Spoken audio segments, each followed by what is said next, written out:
പ്രകാശമേ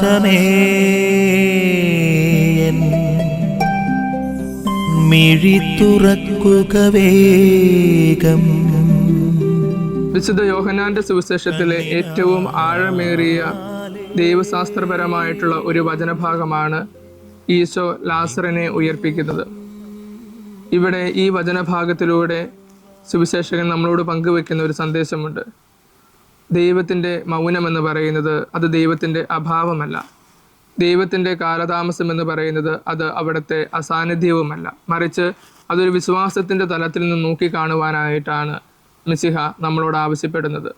യേശു പറയുന്നു, വിശ്വസിക്കുക, നീ ദൈവമഹത്വം ദർശിക്കും.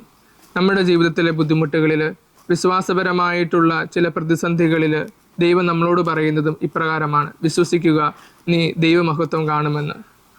ഈ ഒരു വചനഭാഗത്തെ വ്യാഖ്യാനിക്കുമ്പോൾ സഭാപിതാവായിട്ടുള്ള വിശുദ്ധ അഗസ്തീനോസ് പറയുന്നത്, യേശു ഇവിടെ വരുത്തുന്ന കാലതാമസം എന്ന് പറയുന്നത് അത് അവർക്ക് വിശ്വാസത്തിൽ വളരുവാനായിട്ടുള്ള ഒരു സമയം നൽകുന്നതാണ് എന്ന്.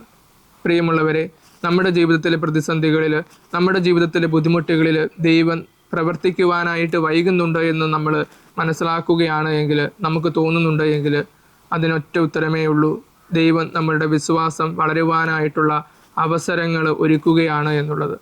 അപ്രകാരം വിശ്വാസത്തിൻ്റെ തലത്തിൽ ജീവിതത്തിലെ പ്രതിസന്ധികളെ നോക്കിക്കാണുവാനായിട്ട് നമുക്ക് സാധിക്കട്ടെ എന്ന് ആശംസിക്കുന്നു. നിൻ വഴിയേ നടക്കാം.